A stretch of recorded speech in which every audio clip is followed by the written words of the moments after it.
Let me just start off by saying I really like Marie. I love her transparency when it comes to the show. She's opened up about her marriage, her mother, her children. So I respect that. But this episode, she did way too much.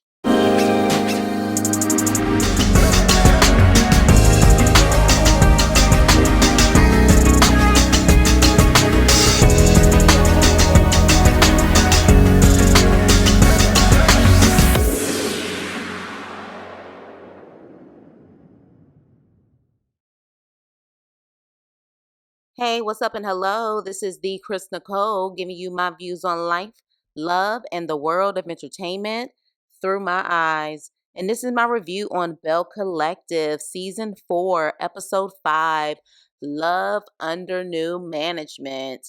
Yes, shout out to Mickey Howard for that classic song. I see what y'all doing, production. I see what you're doing.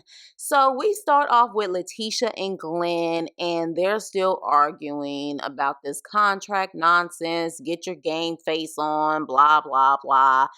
And then they do this fake commercial with this horrible acting. And in my opinion, that whole commercial scene is fake. Okay? Production, just do better. Make it more realistic. Because let's be honest here. If they were a legitimate Black owned bank, to actually promote this bank on the show would be great publicity. The problem is, I didn't hear the name of the bank. I don't think I saw a logo. I just saw two people looking professional saying that they own this bank, but I didn't see no free promo anywhere, like nothing. So, in my opinion, this was a scene planned by production. So, yeah, get it together. I'm gonna need y'all to make things more realistic. Just a smidge.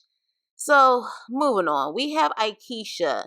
She manages Willie's radio, television, and film career, and I really like their relationship. They know how to clown each other, love each other, and do business together, which is very rare. Most of the time there's always an issue with people trying to do business together with their husband or their wife, but it works for them, so I love it. And so Aikisha mainly came down to Mississippi for this Ferris Street project, or should I say, she mainly stayed there for the Ferris Street project. But because the Ferris Street project right now is on hold, she's getting overwhelmed with the fact that she has to be with the kids a lot of times by herself. And Willie is constantly in New Jersey and New York. And since they live in New Jersey, Willie's like, look, let's move back to New Jersey. I'm always in New Jersey. I miss my family. You seem much happier there. Let's just move back. And Aikisha's actually thinking about it. So next we have Essie, and she's moving back home to bring comfort when it comes to her parents because she just lost both of her parents. I think that it was like a back-to-back situation, if I'm not mistaken. I know she just mentioned the mom in the last season, but she's moving back home and she's renovating the home. And so Marie talks about her mom and how her mom is back on the narcotic. Okay, I don't know what her preference is, but she's back on it. And how her mother took her brand new mink coat and tried to pawn it, or did pawn it, for 30 damn dollars. Whew, baby, I can't imagine. I cannot imagine. And honestly, I am grateful that I did not have to go through that, because I have heard the stories that it is rough having a parent who is addicted. Oh my gosh. Like, I hope she got her coat back. Clearly, she knew where it was. So I hope she got her coat back. But they feel that her mom needs to go to therapy. And I mean, okay, therapy is good, but rehab, she needs to get her mind clear from that, like the drugs first, in my opinion, before therapy can work. I guess that's why in rehab, from my understanding, they'll detox you first, then you go through the process, if I'm not mistaken, with the therapy and everything. I don't know if therapy is gonna work initially if her mom is still out there getting high. I'm just saying. But they talk about the therapy situation, so we'll see. Now, Latrice and Cliff, they go to her warehouse and they see nothing has been done by Latrice's brother. So Latrice brings Cliff so she can convince him to work on it to get it done. And honestly, Cliff made me laugh when Latrice was trying to explain what she wanted. She wanted like a chandelier in every room.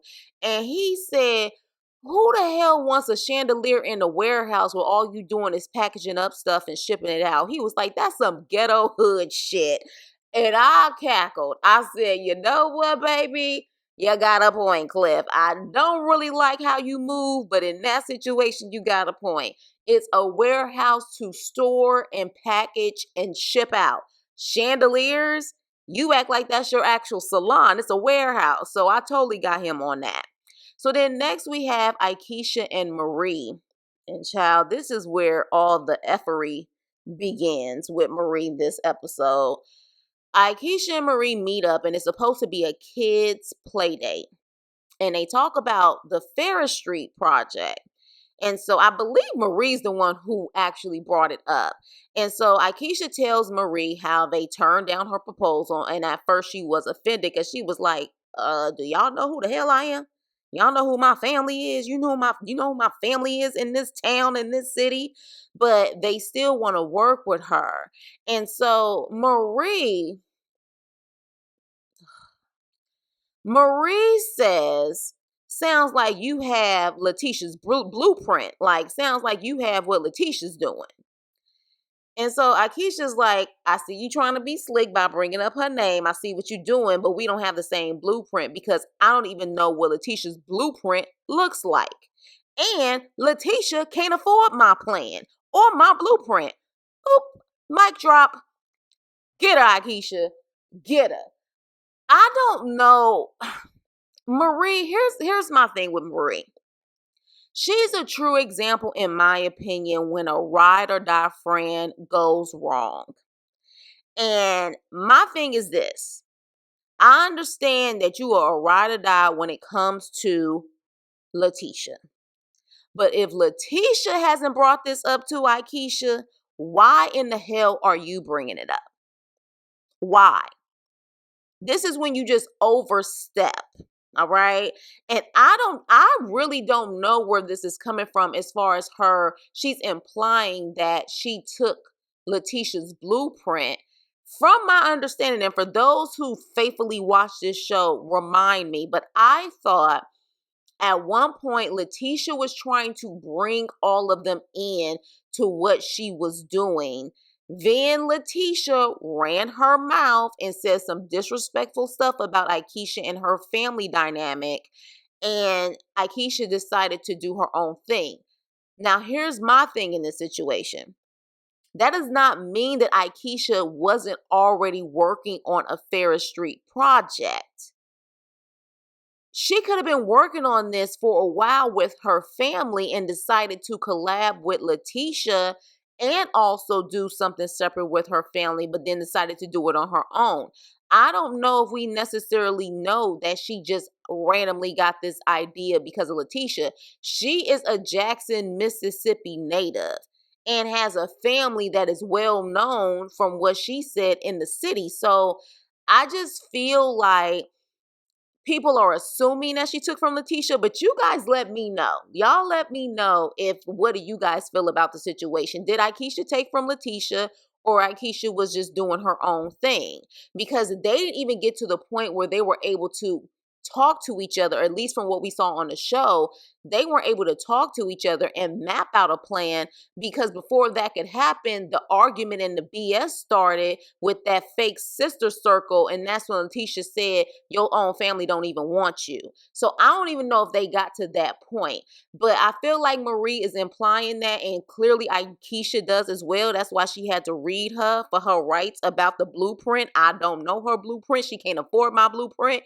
Kiss my ass.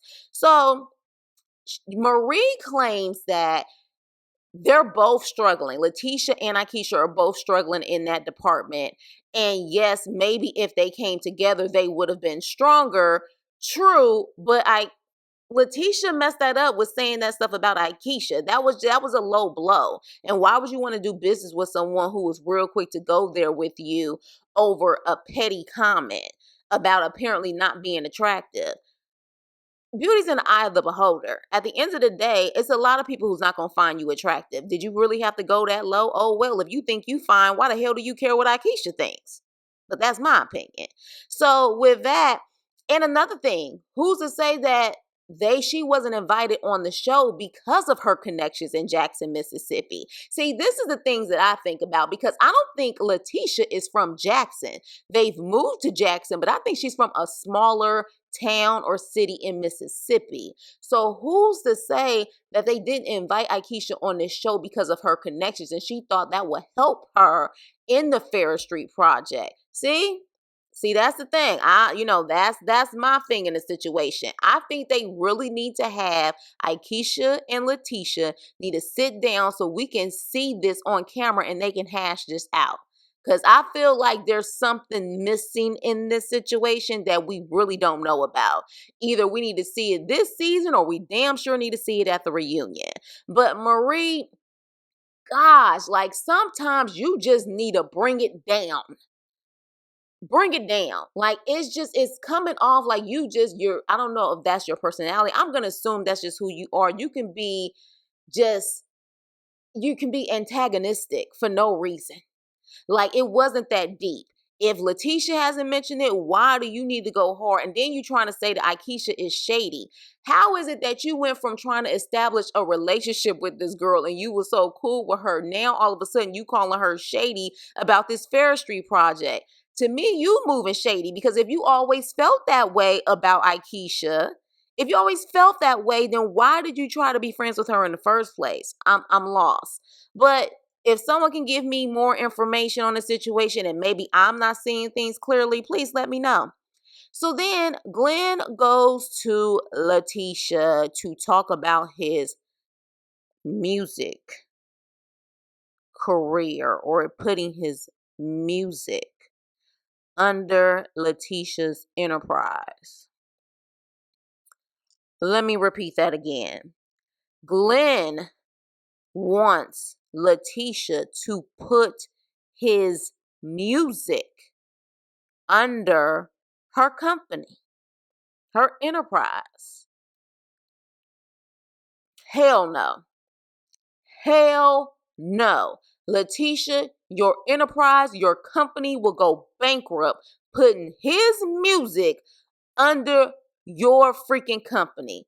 Have you lost your mind, Glenn? What music? Music? Bruh. If you ain't like, come on. Come on.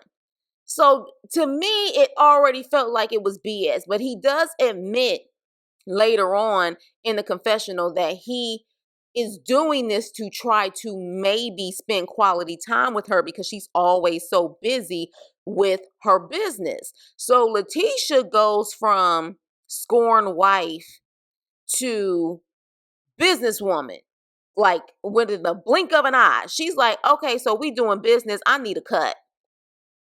Bottom line, I need some money off of this. I need a percentage.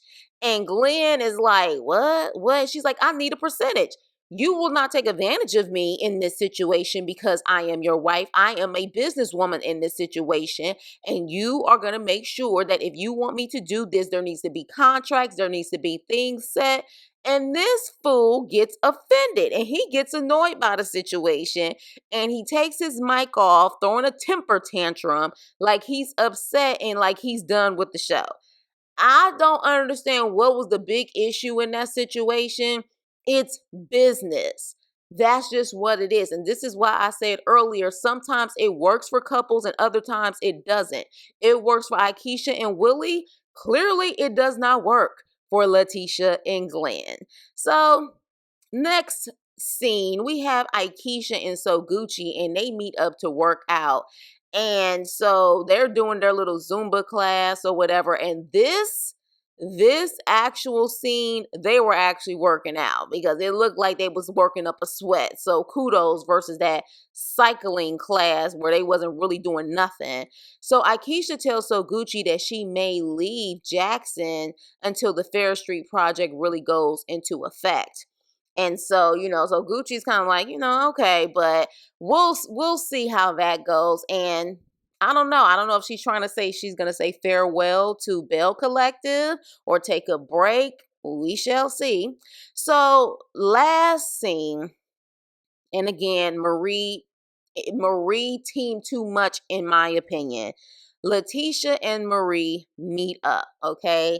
And they're, at a bar having drinks, having food. And next thing you know, the creeper of creepers, Glenn, creeps up. And of course, they're both shocked, just like the same situation when he walked into that apartment, because he told Leticia that he was on a boat and he was back at work. And she thought he was gone. And next thing you know, she's there. She's speechless. She barely saying anything because she like, I thought you was at work.